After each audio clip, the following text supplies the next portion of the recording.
Bienvenidos al Departamento de Investigaciones Educativas del Centro de Investigación y de Estudios Avanzados del IPN, por sus siglas DIES Investaf, para el tercer ciclo de debates y mesas redondas, la educación media en México, la educación en México en el 2004, viejos problemas, nuevos actores, nuevas soluciones. Y sí trataremos la educación media en esta sesión, más bien la educación secundaria. El tema es la reforma 2004 de la educación secundaria. En junio del 2004, la Subsecretaría de Educación Básica hizo pública su propuesta de reforma y hubo mucha discusión amplia en los medios. La secundaria es uno de los niveles que se ha expandido más en los últimos decenios. Creció 5 veces de 1970 a 2000. En ese tiempo la población se duplicó. Se hizo obligatoria en 1993-94 como parte de la educación básica. Desde entonces ha crecido otra vez 33%. Actualmente tiene 5.7 millones de alumnos, 330,000 profesores, 30,000 escuelas. Problema de la secundaria, digamos, tal vez a causa de esa expansión, tal vez independientemente de esa expansión, es la calidad. Si vemos que la evaluación del PISA, de la OCDE, que evalúa los aprendizajes de alumnos de estudiantes de 15 años, pues no resultan muy favorables.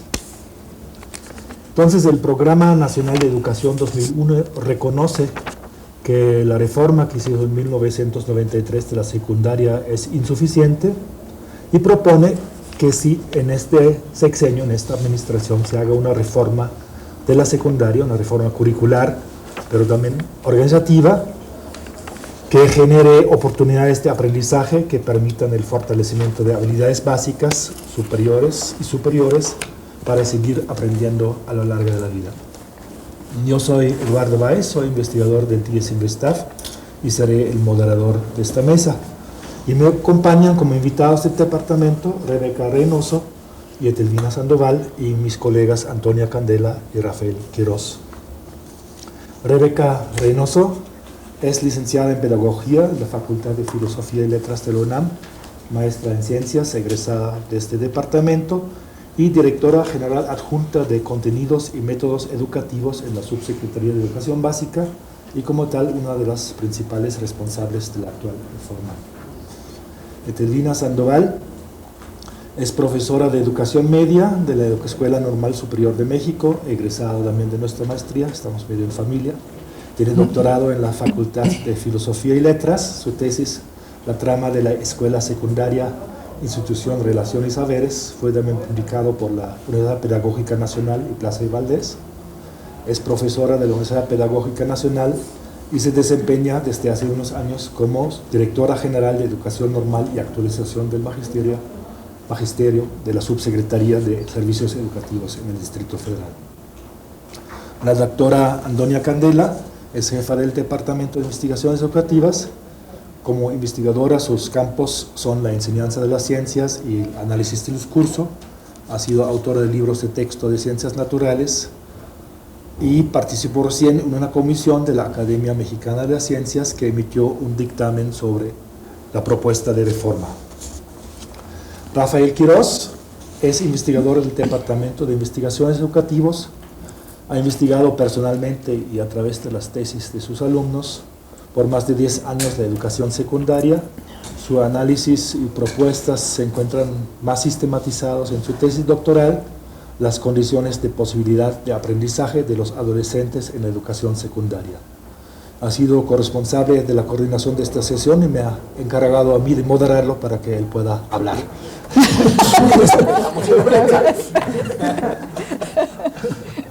En cuanto a la dinámica de esta sesión, vamos a tener 2 grandes bloques. En un primero, los panelistas discutirán 4 temas: la necesidad y complejidad de la reforma, las orientaciones fundamentales del cambio curricular, las condiciones institucionales, la gestión, la formación y actualización docente. Prevemos para cada uno de esos bloques como unos 20 minutos, que Empezamos cada bloque con una breve presentación de alguien de 5 minutos, tal vez una segunda persona también agregue 5 minutos, pero luego tratemos de entrar rápidamente más bien en una discusión. En un segundo bloque sí habrá respuesta a las preguntas del público, que sí tendrán que ser por escritos y para lo cual se van a distribuir tarjetas. Empecemos con el primer tema, la necesidad y complejidad de la reforma. Creo que hay un consenso amplio en la necesidad de la reforma. No obstante, creo que es importante que saquemos cuáles son las razones principales que hay para ello y también la relación que hay entre los problemas diferentes. En ese sentido, yo pediría a Rebeca, una de las principales responsables de la reforma, que empiece a señalarlos la necesidad y la complejidad de la reforma. Creo que tienes unas diapositivas. Sí. Bueno, a ver, me voy a remontar primero un poco a la historia para enmarcar el porqué, la necesidad de la reforma. Los primeros 50 años, digamos así, de la educación secundaria fue un nivel educativo muy selectivo. El grupo de alumnos que acudían a las escuelas secundarias pertenecían fundamentalmente a zonas urbanas y a clase media. La década de los 70 fue una década de muchísima expansión de la secundaria y a partir de ese momento empezó su masificación y también empezó a hacerse muy heterogéneo el alumnado de la secundaria. Sin embargo, a pesar de que cambió sustancialmente la composición de los alumnos, poco se trabajó para modificar la oferta del nivel y para hacerlo más acorde con esta diversidad de su alumnado. Digamos que eso, en términos generales, diríamos que fue sucediendo a lo largo de esas décadas y llegamos al 93, en donde se declaró la obligatoriedad de la educación secundaria. Eso significó que desde ese momento debíamos de garantizar las condiciones para que todos los egresados de la primaria accedieran oportunamente a la secundaria y además que permanecieran ahí idealmente 3 años, la trayectoria de 3 años de la educación secundaria, y que además aprendieran todo lo que el currículum planteaba para la educación secundaria. Y subrayo el todos porque hay un cambio radical cuando se establece la obligatoriedad, porque ya no es una decisión personal y ya no es una cuestión de un nivel selectivo al que acuden unos cuantos alumnos, sino que el reto ahora es asegurar que todos los jóvenes de entre 12 y 15 años acudan a la educación secundaria, se queden ahí y aprendan lo que el currículum establece que deben de aprender. Cuando se decide en el 2001 la necesidad de reformar este nivel, nos planteamos, bueno, hay que ver cómo estamos y hacia dónde deberíamos empujar la reforma, la transformación de la escuela secundaria. Lo primero que planteamos fue la necesidad de una construcción colectiva para identificar y dimensionar los problemas. Como dice Eduardo, hay un cierto consenso respecto a que la secundaria está mal y que hay que hacer una serie de cambios, pero había la necesidad de hacer un alto en el camino y hacer un reconocimiento explícito de cuáles eran nuestros problemas y cuál era la dimensión de estos problemas. Entonces, en octubre del 2002, la Federación convocó a todas las autoridades estatales para elaborar diagnósticos sobre la situación que guarda la educación secundaria en cada una de las entidades y además promovimos una evaluación de la telesecundaria.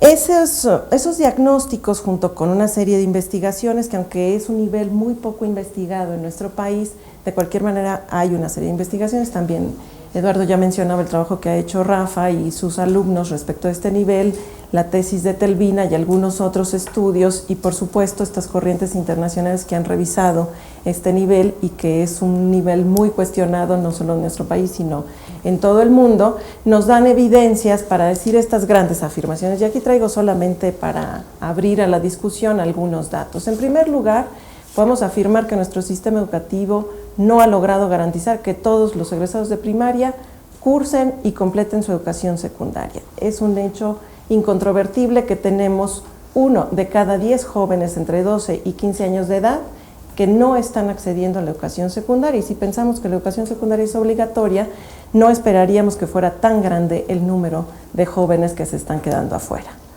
Tenemos identificados, gracias a estos diagnósticos estatales, a esta población por entidad y por municipio, y las diferencias son enormes entre municipios. En realidad, uno de los grandes logros de estos diagnósticos estatales es identificar la enorme diferencia que hay entre las diferentes regiones del país.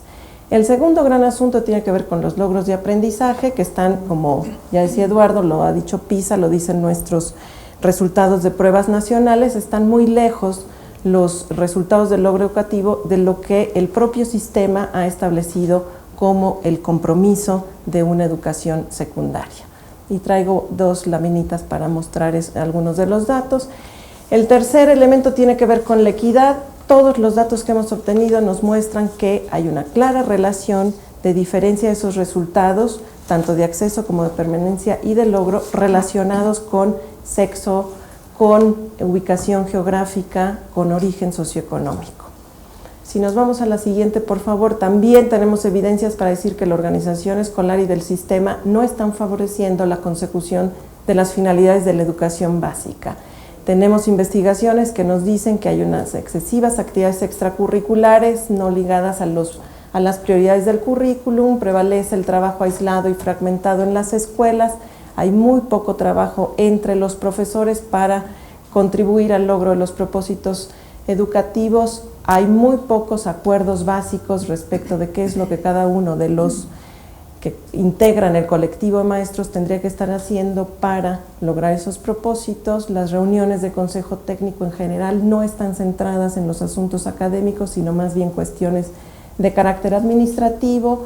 No hay una adecuada articulación entre los niveles de educación básica, particularmente la primaria con la secundaria, y tampoco, incluso aunque suene un poco extraño, tampoco se da una articulación entre las modalidades. Como todos sabemos, hay 3 modalidades de educación secundaria, las generales, las técnicas y las telesecundarias, y en realidad hay muy poca vinculación entre las modalidades, a pesar de que todas están comprometidas con los mismos principios y los mismos propósitos. Otro gran asunto tiene que ver con las condiciones del trabajo de los docentes y los perfiles profesionales, que también tenemos muchas evidencias que nos dicen que no estamos realmente en las mejores condiciones. Los profesores trabajan con muchísimas limitaciones, hay muy poco espacio para el trabajo colegiado y no necesariamente los perfiles de los profesores corresponden con las asignaturas y los propósitos de las asignaturas que imparten. Si nos vamos a la siguiente,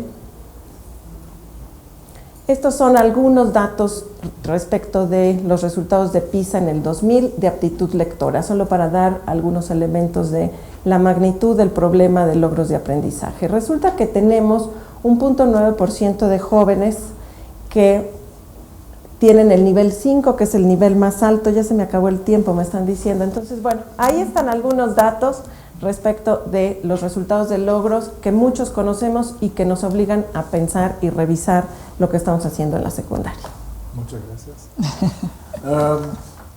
Bueno, me gustaría también que Rafael, que trabaja el tema, nos hable un poco de la complejidad de todos estos Bueno, aspectos. me parece que lo que acaba de exponer Rebeca queda muy claro como a qué obedece esta necesidad de una reforma integral de la secundaria, y esto nos llevaría como a plantearnos como una premisa fundamental. Si pensamos la reforma integral de la secundaria, tenemos que pensar en altos niveles de complejidad.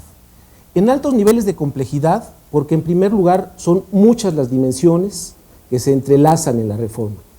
Yo solo enumeraré en este momento 3 que me parecen fundamentales: la dimensión curricular, la dimensión de las condiciones institucionales y de gestión del sistema y de las escuelas, y lo que sería la formación y la actualización de los maestros. La complejidad también tiene como referente en que hay múltiples actores con heterogéneos intereses y diferentes visiones.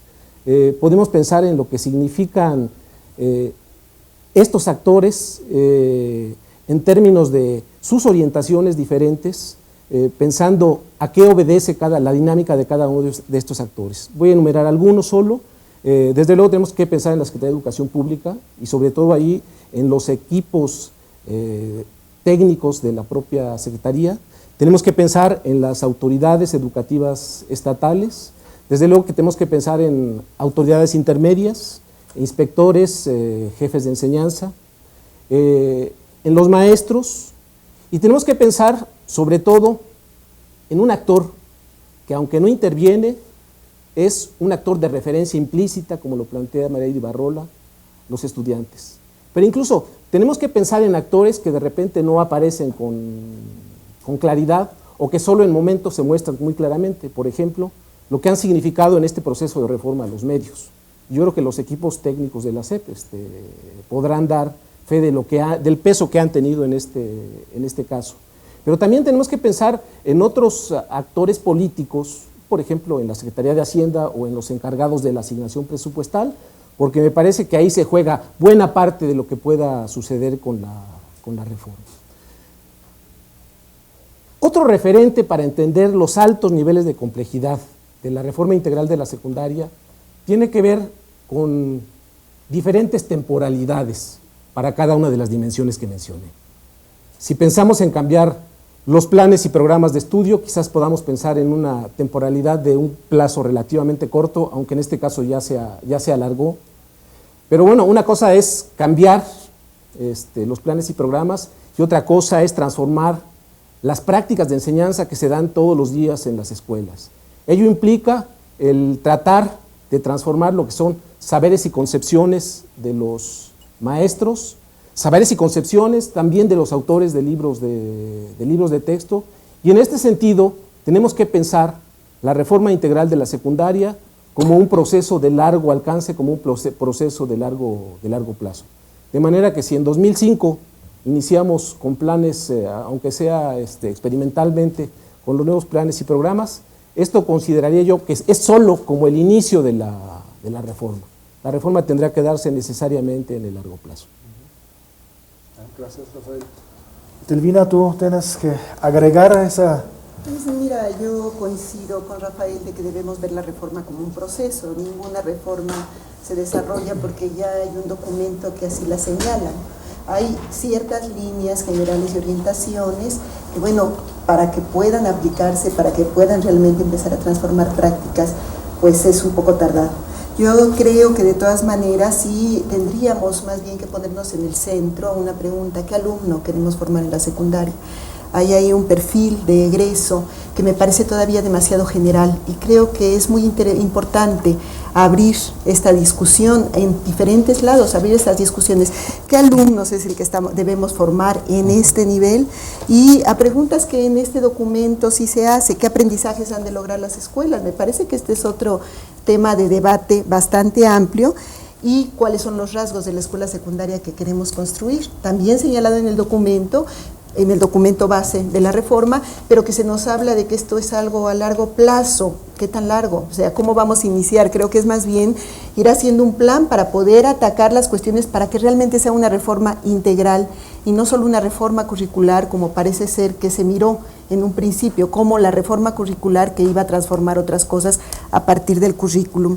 Yo creo que otra cuestión es importante es dar seguimiento a las propuestas, ¿no? Estamos a más de 10 años de que fue instalada la obligatoriedad constitucional de la secundaria y que todavía no se cumple, nos señalaba Rebeca, y sin embargo, bueno, no sé si hay un estudio de seguimiento, porque se dice ahora que no ha cumplido con todos los requerimientos, es decir, que es necesario transformarla.